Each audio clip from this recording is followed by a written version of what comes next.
All right, let's go ahead and get started.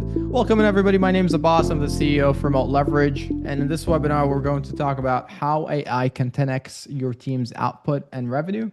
We heavily rely on using AI at Remote Leverage, and it's been a game changer for us. And so, in this webinar, I want to go through how we use it and what you could do in your business with AI, and in my opinion, what you should be using it for, so that way you achieve similar results to what we've been able to achieve. So let's go ahead and get started.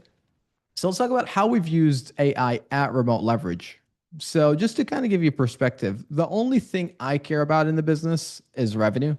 And the reason I care about revenue a lot is because revenue tells the whole story of what's happening in the business. If your revenue is going up, it means you're doing well in marketing, your clients like your service, they like your product, and they want to do business with you, right? You're doing a great job in the market.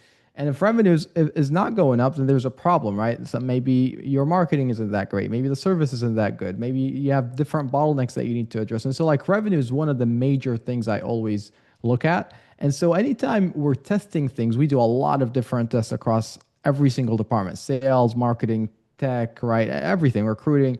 And anytime we're doing a test, the way I measure the success of that test is, did that test bring us more revenue or did it not affect revenue at all? And if it's, sometimes we might implement cool ideas that look good on paper, but then you look at revenue and you look at your metrics and it's like it didn't really move the needle that much. And so in those cases, I shut down these tests. But in this case, when we used AI, it significantly increased our ability to bring in more revenue per person, which is why I wanted to do this webinar, because I think it's really important. As a business owner, a lot of you guys here are business owners as well, so I'm sure that's one of the main things you guys care about as well.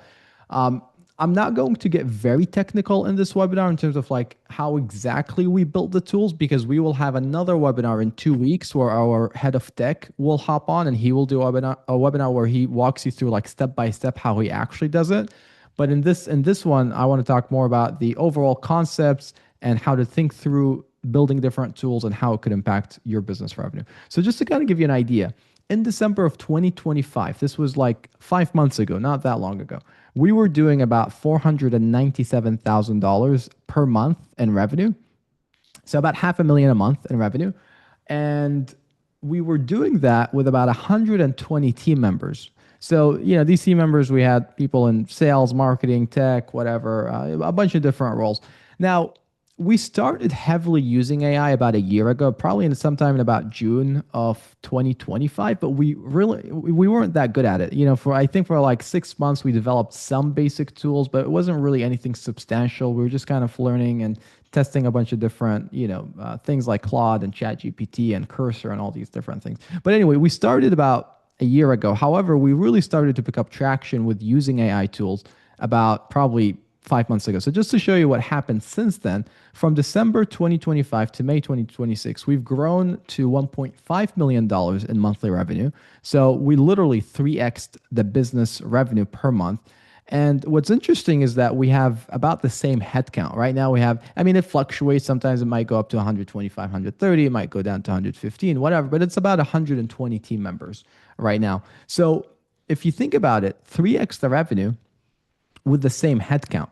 And to me, this is why this is very important, because if you look at your business and you could increase your revenue by 3x without having to increase your payroll by 3x, you bring in substantially more profits. And then what you do with those profits, at least this is what I do, is I put these profits towards more marketing, more sales, more product development, whatever. So that way we continue to scale the business, right? And so that way the revenue that you generate doesn't have to all go up with for payroll. Right, so that's really important.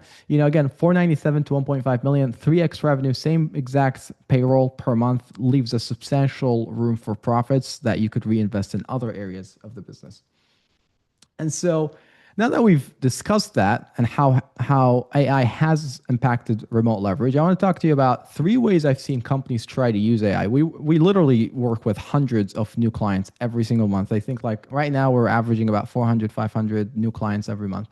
And what's interesting is I've seen a lot of these business owners use AI in their business, and what from my experience, the most common usage of AI that I've seen is that people will come in and they will try to do new things using AI, using Claude, ChatGPT, whatever. They'll build a bunch of tools, they'll build a bunch of automations, and sometimes they will do things that they couldn't do before. So they'll come up with a new offer.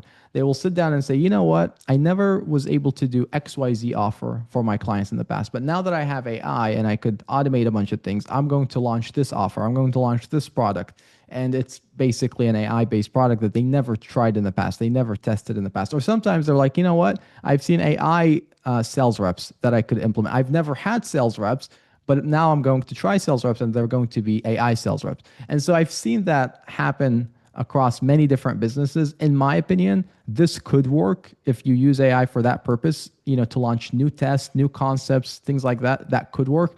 I've just never seen it work well enough for most of these businesses. A lot of times they end up spending a lot of time building things that don't materially add anything to their revenue. And it's just a waste of time, a waste of resources that they could have put elsewhere. So to me, that's not my favorite use of AI. The other thing I see a lot of businesses use AI for is to cut down on expenses. They cut down costs. And an example of that is basically replacing CRMs and software to save money. I've seen people try to basically replicate Calendly or replicate HubSpot and Salesforce and all these different CRMs. And in my head, it's like, if you do this successfully, you might save $1,000 a month in subscription fees, right? But the reality is you're spending 2, 3, 4 months to build that, and then you're having to spend all the time afterwards to maintain, and then you have to pay for server costs and all these different things. And so to me, cutting expenses should also not be the priority whenever you use AI in your business. What I like to use AI for in my business is to improve operations. And what I mean by that is I like to make what I already do faster, better, and less dependent on people. To me, this is the right focus. I look at what are we currently doing that's profitable, that we know we have demand for, and how can I make it significantly better and easier to achieve by implementing AI tools? Because I already have evidence that what I'm doing is in demand. We have clients requesting what we have. And so if I can just produce more of it at a cheaper cost and a higher quality, then we'll make more money. And so that's what I use AI for almost all the time. We rarely do new things. I mean, we do that sometimes, but that's not really a big focus. Cutting expenses, also not a focus. Like if they come to us and to me and they're like, hey, we have this proposal to implement this thing, it will save us money. I don't care. I usually get them to refocus on improving operations further. And so again, use AI to enhance what you already have proven to work. Now, I could give you examples of I will give you examples of how we've done that in my business, but every business is different. So you'll have to think through your business and your operations and think where you could, introduce AI to help you cut down on different tasks. Now, anytime we're looking at improving operations with AI, this is what success looks like. This is what I'm looking for. Number one is I want a higher quality output. What I mean by that is I want better deliverables, better service, better product for our clients. So if a client comes to us, like if a client was to come to us 6 months ago and they were requesting an executive assistant or a sales rep or a marketer, in my opinion, the service we would have offered them at that time is nowhere near as good as the service we could offer them today. I mean, we were doing really well. That's why our revenue was $500,000 a month. A lot of clients loved our service. However, in my opinion, nowadays we can get into a lot more details and get much more qualified people because we heavily use AI. And I'm going to give you examples of that later on. But you got to think about it from your business perspective. What service are you providing? What are you selling? Number one thing that you have to think about is, could I improve the output of this service and this product by using AI? The second thing I look to do whenever we're trying to improve operations with AI is, could I have less reliance on individual human skill to hit the target result? What I mean by that is, if I was to think about our operation, call it 6 months ago, 9 months ago, we had 25 recruiters. Out of the 25 recruiters, one of them was phenomenal. She was the most requested recruiter out of anybody else. Anytime there was a client that was difficult to fulfill for, maybe because they had too many requirements or whatever, we would toss this person at that job because we know she could get our clients really high quality candidates that exactly match the criteria. And then everybody else did, a pretty good job, but they weren't nearly as good as this one person. So this one person was pretty much carrying the team anytime there was a difficult ticket to fulfill. And so I'm not really a big fan of that, because if I look at that, that creates too much reliance on one person. And my goal is to make sure that we have a business where I don't need to have superstars for the business to be operating at a high level, right? And so by using AI, I want to get everybody to be closer to each other in terms of their work output. And that's one of the biggest things I look for, because if a client comes to us and that client gets to work with person A, I want them to have exactly the same experience as if they were working with person B. I don't want person A to give the client a great result, but then person B gives the client, a different client, a terrible result. And then these two clients went through us, one company, and had entirely different experiences. In my head, that's not acceptable. We should get the service to be excellent across every single client, because they should all receive high quality service. And so we use AI to help level the playing field so that everybody produces consistently good results. And I'll explain how we do that in a little bit as well. Now, the final thing that I focus on is how do we get to that end result with significantly less work? The reason that's important is because it will help us do significantly more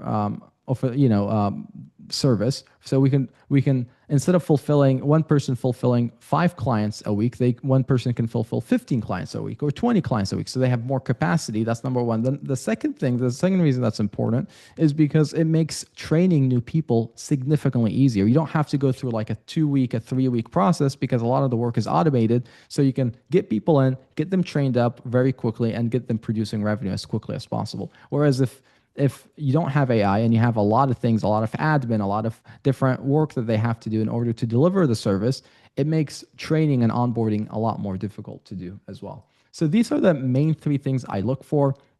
Now, anytime we build an AI tool, the way I measure whether it was successful or not is I want the AI tool to be able to do 80% of whatever the task is that we're trying to do. So if we're trying to recruit for a client, I want whatever AI tool we're using to be able to finish 80% of the job, and then I want the final 20% to be done by a human. I've seen a lot of companies try to do this thing where they try to completely automate every single aspect of customer fulfillment or whatever the AI tool is being used for. And in my head, I haven't seen that produce consistently good results. You always have to have a human review the final results and then approve or disapprove what the result is, because you want to make sure you have some sort of quality control in there. And so in the way we use AI at Remote Leverage, for example, in the recruiting department, AI will filter through thousands of applicants, choose the best 100 out of literally thousands, and then the actual recruiter will review those 100 and then decide themselves who they want to assign to the client, right, for interviews and that sort of thing. And then the nice thing about that is that it will give us consistent results every single time, because they're all using the same tool, they're going through the same process, and then they are all trained on that final 20% essentially to finish the fulfillment of the client service. So again, the goal is to standardize high quality results where AI does the vast majority of the work, not all the work, the vast majority of the work. So your team does more good work with fewer people. And again, when you do that, now you can have them do significantly more work and not have to hire more people as you continue to scale the business. Now, how do you continue to scale the business? When one person can do the job of 3 people, you're going to have a lot more money to invest into other avenues and other bottlenecks in the business. And for us, it's been investing in more marketing. Like if you look at our marketing spend, our payroll has been the same, but our marketing spend has gone up significantly because now we can afford to spend a lot more on marketing, and then that helps us, increase our revenue substantially and profits. Now, how do you get there? The 4-step framework. Now that we know what we want to achieve 80% work done by AI, 20% done by your actual team members. How do you actually do that? Now that we know what the end goal is. So the first thing I like to do before we start building tools is I like to identify tasks that are occupying time away from our staff. So I look at my teams across. We've got hiring, we've got recruiters, we've got sales reps, we've got tech, we've got marketers. I look at what they do on a daily basis and I ask them a question, and that's what is taking the most amount of time from your day, right?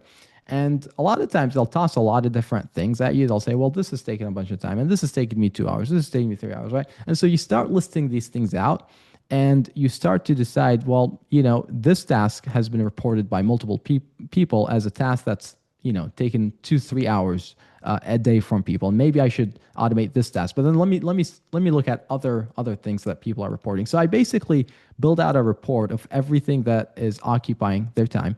The second thing I do is based on these tasks, I put down how many hours it takes an average person. So if an average person spends 8 hours a day, and this one task is taking 2 hours, based on their hourly rate, that might be $20. So maybe, if they're getting paid $10 per hour, that's $20 for 2 hours. Maybe it's not that big of a deal. However, sometimes you look at a task and you're like, you know what? If I was to automate this task, not only would I reduce payroll because now they don't have to spend their time on it, but I could also significantly increase revenue because I can, again, build a better product. They have a better service. And so that will impact revenue beyond just the payroll savings, but also in revenue directly. And so next to each task, I estimate the importance of that task based on the revenue that we can generate from, using AI to fulfill that task. After I do that, so I label, okay, this is my number one priority. This is my second priority, third priority, fourth priority, whatever. Right now I have a big list of things I want to automate in every single department. I start writing down the steps where essentially I'm like, okay, so they're spending 6 hours a day manually going through literally thousands of resumes in order to find the exact right fit for every client. And that's happening 6 hours a day across 25 recruiters. So obviously that's taking up the most amount of time. Now, if I was to automate a large portion of that, we're obviously going to save 6 hours per day multiplied by 25 people. That's one area. But the other area, we're going to, produce more revenue because the clients will have a better experience. They'll have better results if I can automate this properly.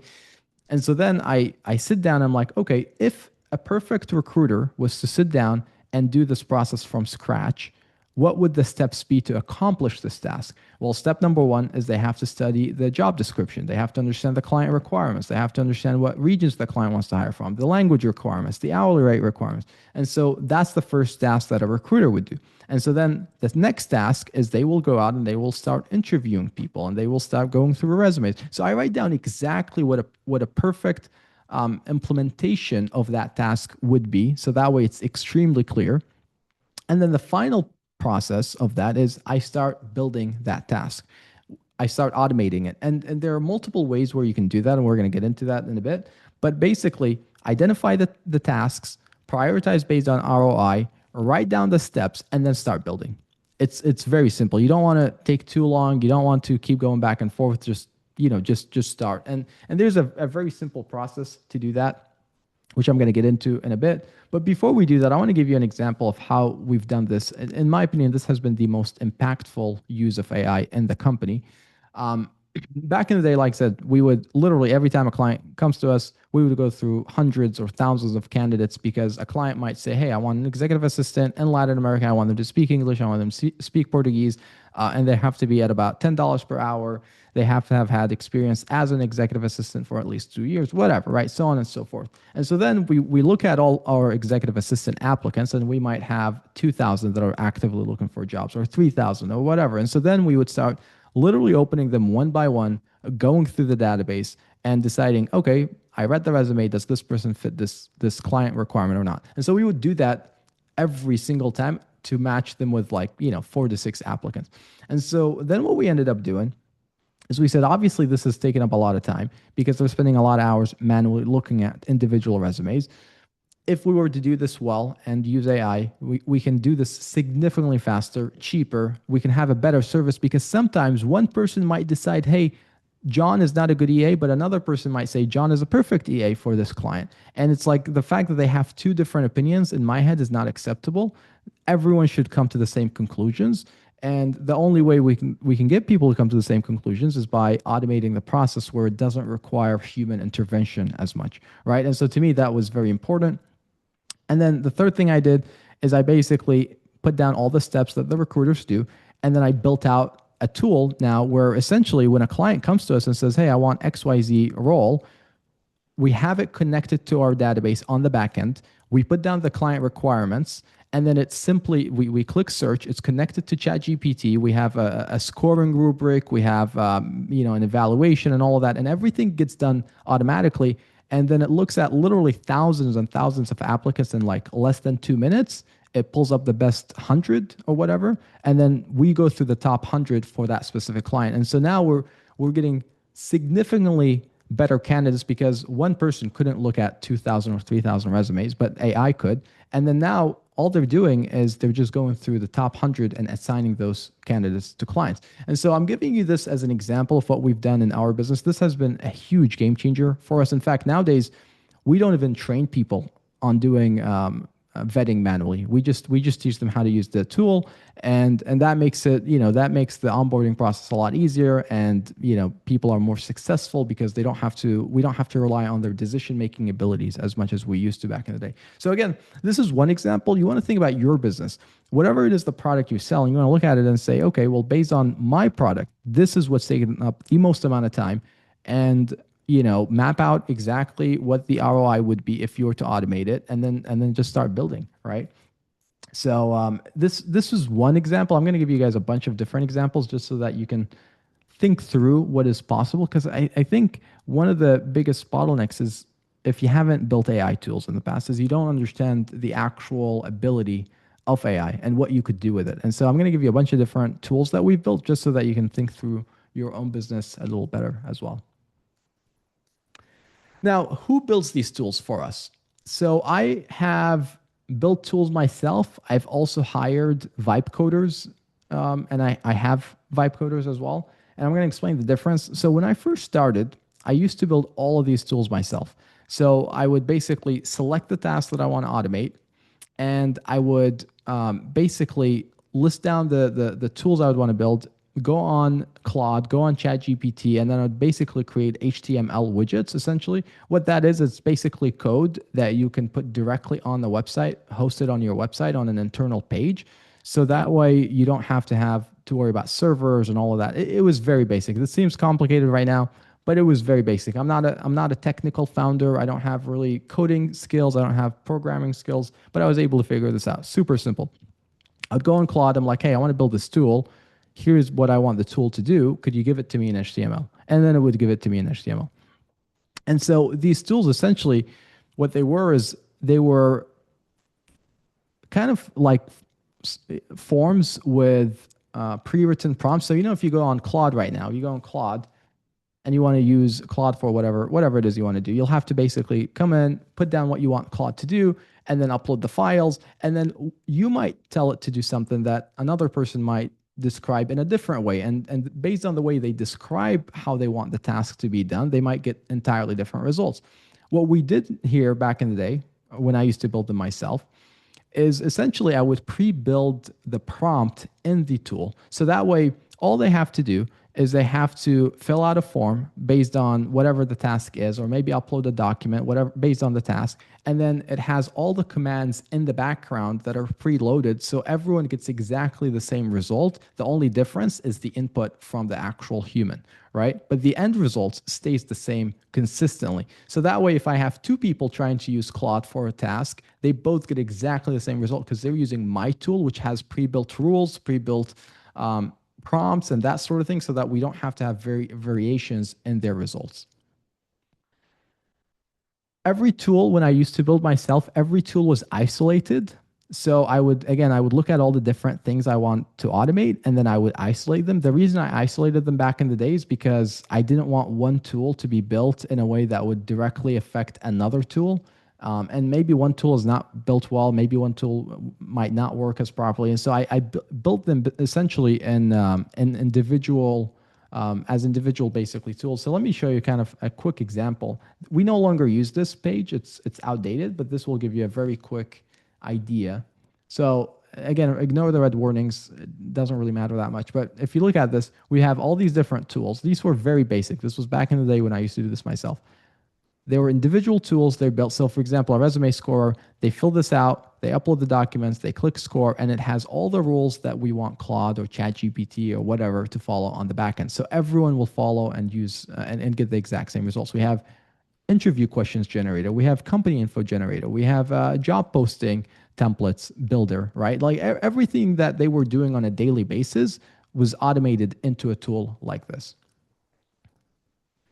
Now, one of the things I really like about doing it myself back in the day is that it really helped me build better judgment to understand what a good tool looks like. Because in the future, if you hire a vibe coder or you hire someone to do this on your behalf, you want to understand if they're doing a good job or not. And by doing this, I did this for like 6, 7, 8 months last year. It helped me significantly understand what vibe coding is, building tools through Claude and ChatGPT and that sort of thing. So that way, whenever we hired people, I could tell very quickly whether someone was a good fit for the position or not, because it allowed me to basically deeply understand building AI tools.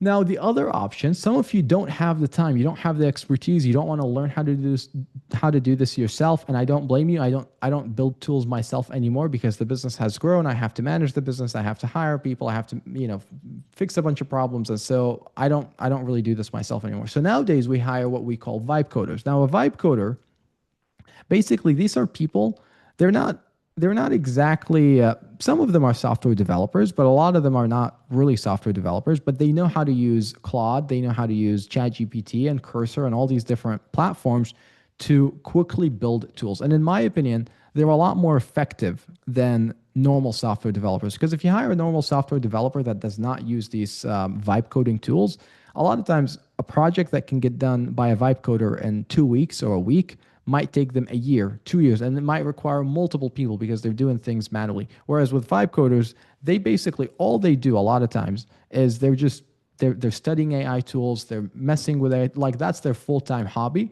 And if you hire them to do this for your business, they just go the extra mile. They do way more than you ever would, because you might not have as much interest in dedicating your full time to this.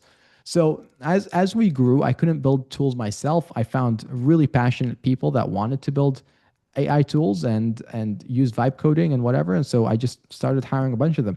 Now, the drawback with this approach, if you hire people to vibe code for you, is that they don't know your business like you do. So I remember back in the day, whenever I was doing things myself, I knew exactly what would make my team's job easier because I knew every single job in the company. I knew how, what the bottlenecks were. I knew what they were struggling with, whereas vibe coders will not have that context. And so as you hire vibe coders to build tools for your business, you have to really help them understand what's actually important and give them very, very, narrow direction as far as to what they should be accomplishing for you. Because otherwise, if you just let them loose, and in some cases, they might spend a lot of time building things that might not actually benefit the business in any way.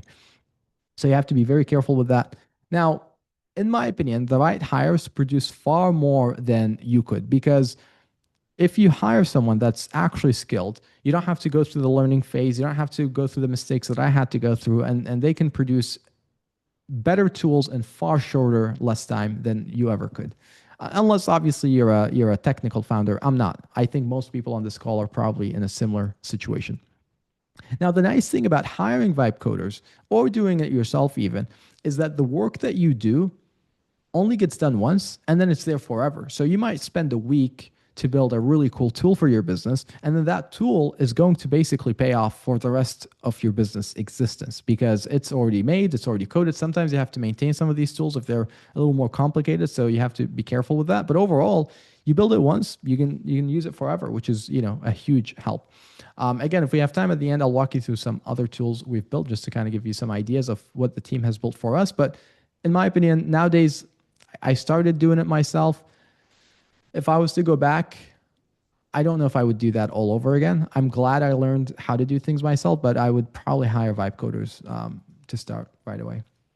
Now, when and when not to scale vibe coders and builders. Right now, we have about 120 team members. Out of that, we have about 10 that are vibe coders in the tech team. And we're hiring more. We want to add more because we have a lot of different projects and automations that we want to add to the business.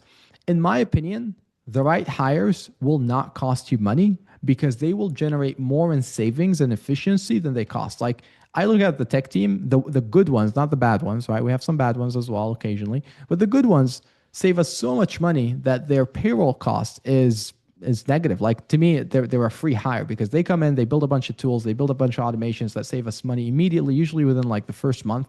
So their payroll expense is, I don't even count it as an actual expense because they generate more than than they cost, significantly more. Now, with that said, before you get excited and go out to hire a bunch of vibe coders or developers to build stuff for your business, I want to caution you from doing it too early. I've seen a bunch of businesses also do this too early, where maybe their business needs more marketing and they think that they should probably fix the marketing problems by hiring more vibe coders because they want to build this really cool tool. And if they were to build this really cool tool, they'll have a lot more clients, a lot more revenue. In my opinion, you have to be very careful. You have to prioritize things in the right order. For me, in my business, what I prioritize always, if I'm looking to hire and we have a deficiency, is marketing. Marketing always gets top priority because marketing controls the lead flow to the business. If we have lead flow, we have appointments, we will always be able to generate more revenue, generate more money. And so to me, that's very, very important. And I would caution you not to waste your money or your time hiring vibe coders if you have a lead generation problem or a marketing issue. That should be number one priority. The second thing is sales. For us, after marketing, I want to have enough sales reps so that if we increase marketing, we wouldn't struggle with fulfilling the demand, and we have enough sales reps to be able to accommodate the amount of leads that we generate. Like right now, we have about 100, and we have capacity to handle about 133, 140 appointments per day. And so we're hiring more sales reps because we're increasing marketing. So that way we can take on more appointments with business owners, right? So very important that we prioritize right. After that, I look at fulfillment. Fulfillment meaning customer service, product, fulfillment, whatever it is for you and your business, whatever you call it. That to me is number three. And then only then, if all of these different departments have the right people, then I look at tech. Because if you hire tech too early, you might spend very limited resources on people that might not be able to generate enough revenue for you. Tech people are great to hire, kind of like mid-stage or later stages in your business, right? As you produce a lot more revenue. But in my opinion, if you're still in the, say, less than 10,000 a month type of thing, I would definitely not hire anybody in tech. I'd focus on marketing, sales, fulfillment, so on and so forth. EAs, whatever, right? So I want to go over also some of the mistakes I have made, as well as as we've built AI tools and as we relied heavily on AI. So number one mistake I did is I built a bunch of tools back in the day that were completely useless. Because when you have the ability to build anything you want, it kind of feels very freeing, and you're like, you know what? I could do this really cool thing. I could do that really cool thing. But then you end up building a bunch of tools, and then you realize the team is not using these tools, and you just wasted a whole month of your time obsessing over little details to improve a product that nobody will ever use. And so you have to be very, very cautious of that. I made that mistake multiple times. A lot of the new vibe coders we hire, sometimes if you don't give them very clear direction, they will make that mistake. So be very careful with that. That's a huge mistake that I made, is I built too many useless tools. And that again takes us to the next point. Set guardrails. If you hire people to do this, give them a very specific task list, and they have to follow that task list. Because if you just give them free reign, they will not prioritize things correctly. They will do things that are most exciting to them, but what's most exciting to them might not be what generates the most revenue and cost savings to you and your business. So be very careful with that. Keep a clear roadmap. Nowadays, we started doing this thing where we have basically different projects written down with all the different steps that have to be done for every project to be considered officially complete. And so because it's in writing and we assign specific people to these projects and there's a clear roadmap, it becomes very easy for us to say, nope, this is the plan. This is what I want you to stick to. And until these things are done, we're not going to add something else, because that other thing might not be as high of a priority. So keep a clear roadmap. These things kind of took me a long time to figure out, so hopefully you don't have to learn from my mistakes. Test before release. This is a huge one, actually. We were doing, I'll tell you a big mistake that we made not too long ago. We built a really useful tool, like I said, the recruiting tool for our clients, and then we wanted to move it to another platform. The tech team moved it to another platform, but it wasn't tested as thoroughly, and so we ended up wasting the recruiters, the entire recruiting department's time for a month, as they were finding bugs, dealing with issues every single day because the tool wasn't tested properly before it was imported to another platform. So lesson learned there, always double check everything, test thoroughly before you release something to your team, because you don't want them to slow down their ability to produce revenue and tasks because they can't use the tool that you're assigning them to use. Start tiny, build up. When you start, you're not going to be as skilled. You and your team will not be as skilled at building tools. And so if you take on an ambitious project right away, you will build it maybe, right? It might not be built well and you might encounter a lot of bugs, you encounter a lot of issues. But then the other thing is later down the road, if you were to redo that same big project, you probably would do it very differently than the way you built it initially. And so in my head, as you're learning how to build AI tools for your business, focus on the quickest, simplest ones to build that don't require a whole lot of work. Like I remember when I first started, the first one I actually built for the business is a resume parser. I wanted the ability to upload a PDF, remove all the VA information, remove the VA picture and all that stuff. So that way we can send a templated resume to our client if they request someone's resume. And so very simple project. Nowadays I could probably do that in like an hour of my time. Back in the day, that took me a whole week and it wasn't even done properly, because I had to figure out all these different things that now I know how to do very well. So always start small and only tackle big projects in the future. Don't chain tools. This is another mistake I made, is that I would get very excited. I'm like, you know what? I'm building this tool and I can have it do X, Y, and Z. I can do this, I can do that, I can do this. And then it becomes a big project. And then all of these tools are individual features. They could be built as individual features, but I decided, you know what? I'm going to connect them all together because, it'd be really cool if I can connect this tool to that tool. And then if this tool does one thing, this other tool will also do another thing based on the result of that first tool. The problem with that is that as you continue to build, your quality of building and your team's quality of building becomes a lot better over time. And so you might connect a really shitty, poorly built tool with a really good tool, and then that really good tool ends up breaking all the time because it's connected directly to a really shitty tool. And so in my opinion, don't try to chain tools together. Keep them completely isolated, completely separate until you get really, really, really good at building tools in the future. And that's where you start building more ambitious projects. Don't optimize for cost first. So this is actually one of the other big ones. I remember as we were building tools and as we started growing the team and, getting more ambitious with our projects, one of the common things that kept coming up is, hey, we're spending $4,000 a month, $5,000 a month on tokens and subscriptions and that sort of thing. And in my head, I'm like, it doesn't matter.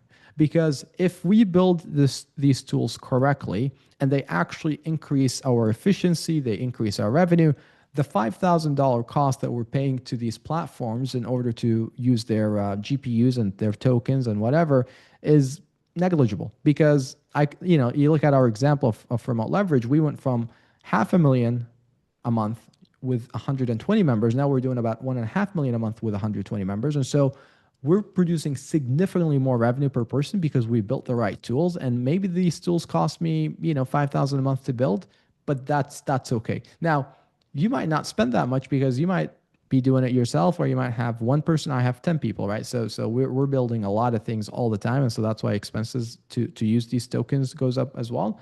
But in my opinion, it doesn't really matter. Try to be efficient, but don't try to focus too much on reducing your expenses as you build these tools. And then also don't fall in love with what you build. If it turns out to be low quality, just discard it, trash it, start over. If you build things yourself, the biggest benefit of this will be the fact that you will be learning. Finishing the tool will be a byproduct. It will be a side effect. But in my opinion, the best thing you will do by building yourself is just learning how to do things yourself, understanding things deeply, understanding how to use AI and Claude and ChatGPT, Replit, and all these other platforms. So again, point AI at your biggest time sinks. Aim for 80% AI completion, 20% human. That way you can standardize high quality, consistent output. Right now, our recruiting process is far superior to what we had 6 months ago because we use AI. And again, find what occupies the most time, prioritize by ROI, write down the steps, start building. When you start small, don't get too ambitious, stay disciplined, and then scale builders as you grow. I didn't start with 10, so I just started doing things myself. And over time, I was like, you know what? I can see us simplifying operations and being able to do more with the same people. And so now I'm going to hire more people because I'm saving so much money by using these tools. And so over time that team grew, but like, don't look at this and say, oh my God, I don't have the budget to hire 10 people. This is not a good fit for me. It might not be a fit for you to hire 10 right away, but maybe it's a fit for you to just hire one, start with one, or maybe you just want to do it yourself. That's okay too. So anyway, that's basically how we're using AI. It's been a huge help in our business. Another, by the way, final thing I forgot to mention is that if you think about it, we were at 500,000 with 120. If we were to go up to the same rate in terms of revenue per person on the team, I would have to have 360 people right now to manage. Managing a huge company of 360 people to produce 100 and 1.5 million in revenue would be significantly more difficult to do than it is to manage 120 people. So not only do you save on expenses, you increase efficiency per person, but then you also don't have to worry about managing a huge team because a smaller team can accomplish a lot more. Now, I will also say there's nowhere in this where you heard me say we decided to cut down on jobs or shut down certain departments, because the reality is that's not really the intent. The intent is to get our people to be more productive, and if someone isn't productive, whether AI was here or not, they should have been fired in the first place. And so that's just another side benefit of this. So I hope this has been helpful. Now, for those that, by the way, I'll take some questions. I'm seeing some questions in the chat, but for those that have thought about hiring remote talent, what we do at Remote Leverage, by the way, real quick, is we help US businesses hire people mainly from Latin America, but also a lot of other countries for many different positions like marketing. We've got sales, we've got marketing, graphic designers, customer support, really any position that can be done remotely. We can usually find you for about $6 to $10 per hour. And then the way we work is, we get a one-time fee once you hire someone, and then we give you a 12-month replacement guarantee. So if they don't work out for whatever reason, you come back to us, we get your replacement. So essentially, we help you find talent globally at significantly less cost than you would pay in the US. And we don't get paid unless you find the right person. So it's completely free to start. You start the process, interview with our team. They understand what you're looking for. They get you a bunch of people. And then if you decide to move forward with hiring, whether it's a vibe coder or a marketer or a sales rep or whatever other position, then at that point you interview people. And if you decide to move forward and hire someone, that's when we get paid. So if you're interested in that, go to our website, remoteleverage.com, and you can book a free consultation to talk to a rep about that. But having said that, I want to take some questions. I see some questions in the chat. It's interesting. I thought that whole presentation was going to take like 10 minutes, and then it's like we're 50 minutes in. So let's take some. By the way, if you want to unmute yourself, feel free to. It's always nice when this is more interactive. So if you want to unmute and ask a question, feel free to. But I see Evan is asking, I might have missed a key detail, but are you doing that by having them share the same user seat with that AI tool so they have access to that same pre-taught conversation? How are you achieving everyone having access to the same results? So Evan, great question. So if I'm building a tool, or if we have vibe coders building a tool, they connect the tool to Claude or ChatGPT using an API key, right? So we put an API key in the actual code, or you can connect it by basically, like, there's a secret way to do it so that way your code doesn't get exposed or whatever. But anyway, the point is that gets connected. And so the template is written in the code, the API key is written in the code, and the code is hosted on your website, and that website gives you the template. So when they're using it, everything is basically preloaded on the back end. They just basically, whatever the tool is supposed to do, maybe it's supposed to parse resumes, it follows the pre-written format in the back end. And so that's how we do it. They don't have to log in. They don't have to sign up. It's a free to use tool on the website directly. There are other ways. I'm losing my voice. There are other ways to build tools where you don't host them on the website. I just wanted to find the quickest, easiest way to get started. I don't want to complicate it. You can have them downloaded as apps and that, but I just didn't want to figure that out. I wanted to keep things very simple. I know a lot of you guys are not very technically savvy like myself as well. And so in my opinion, the quickest way you can launch things, the better. And so that's why I decided to do it that way.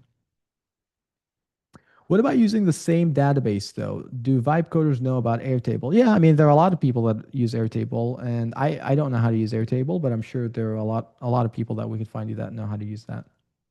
And by the way, we have connected these tools now to our CRM.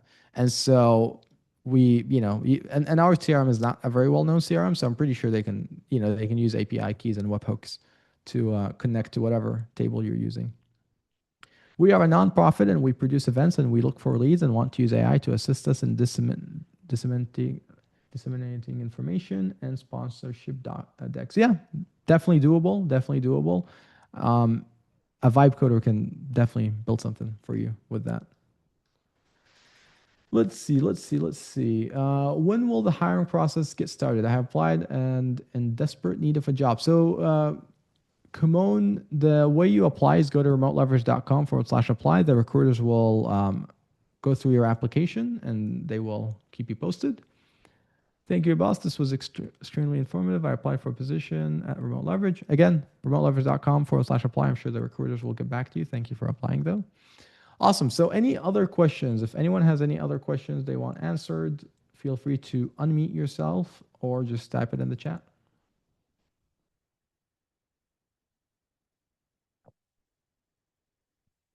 By the way, next week, we will have a webinar where we will have, not next week, I think 2 weeks out, right, Stephen? Or Blanca, if you're here. Yes, June 30th. So 2 weeks from today. Okay, so 2 weeks, we're going to have a webinar by our head of tech, and he will go through exactly how he builds tools, and he'll show you the actual technical way of doing it, like on Claude, on Cursor, or whatever other tools they use nowadays, and that will be a more technical guideline. This was a little bit more higher level, but I think this is important, so that way you understand what to invest your time in. Any other questions? Any other? Yes, Abbas, comments? Can you hear my voice? Sure, yep. Okay, this is Kalpana here. I got to join in the middle of your presentation, so I missed initial part of it, but the rest of it, which I got to hear, was quite valuable. I have a big tech background, so I've already built a lot of Vibe applications using Claude Code, and GHL has AI Studio and stuff. So, that's awesome. And but my question is related to hiring and managing VAs, since you guys provide those. So I have a business which it's related to real estate and property management, and I've been hiring VAs since 2021. And mostly I'm getting from Philippines. So one of the challenges which I have faced, and which I would like to understand what your tips might be, since you have so many people who are working with you in your team. The challenge is that I think these people work at night, which is totally opposite to our times thing. And so initially I see excitement and all that, they're doing good job and everything, but slowly it seems like the interest fizzles out, or what happens. I'm still trying to understand. I don't know if it has to do with they find another job or something, or something wrong with my management style. Generally, start doubting yourself, when things go wrong. I'll tell you. So when I started hiring VAs back in 2019, this was before COVID, so it wasn't even popular back in the day. And when I first started, it was Philippines-based VAs. I was able to hire them for $5 per hour.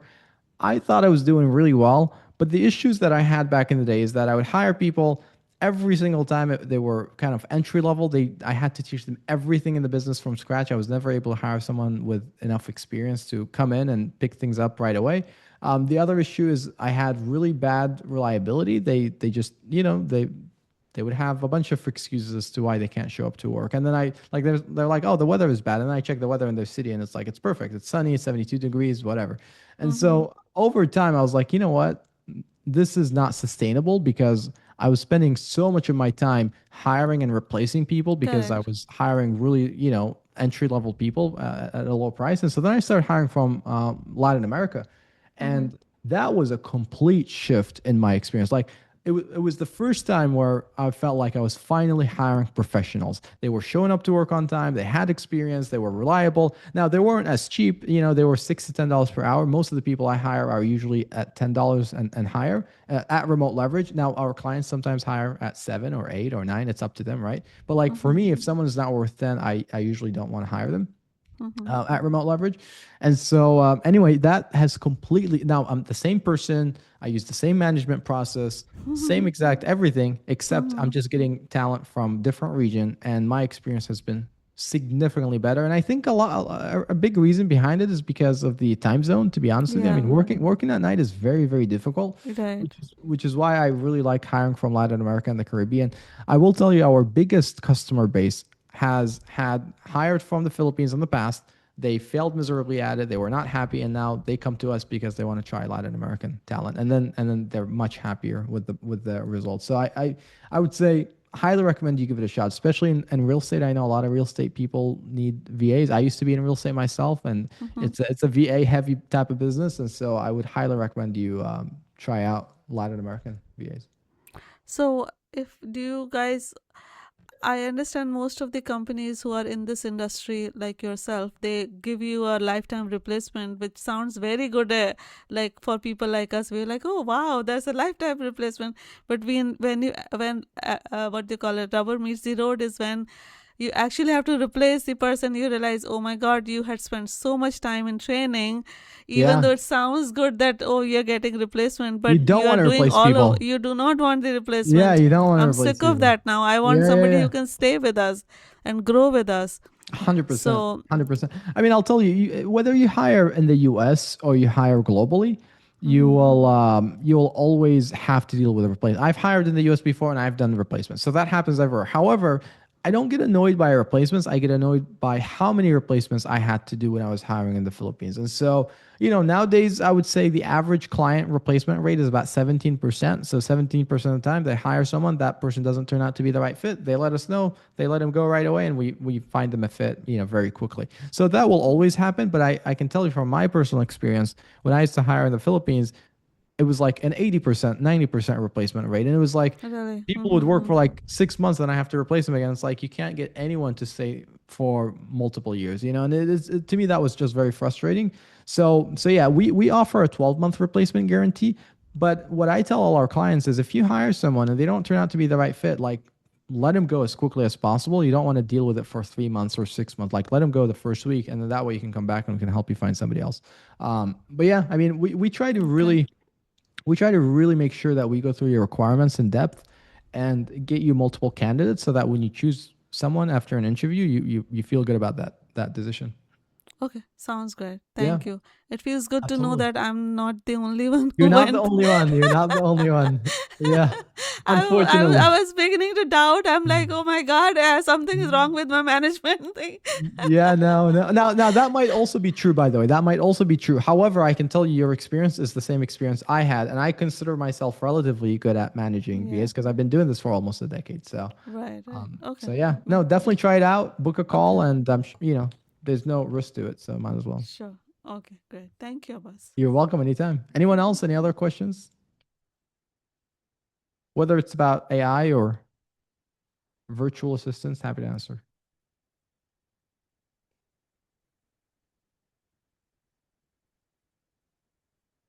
No questions. All right, very cool. Well, awesome. Guys, super appreciate the fact that you were here. I hope that you benefited from this. We'll send out the recording, and then we will also send you an email with the next webinar that we're going to do in 2 weeks. So if you want to sign up for that and get more technical knowledge, obviously you're more than welcome to as well. Otherwise, appreciate you joining, and I'll see you all another time. Bye-bye.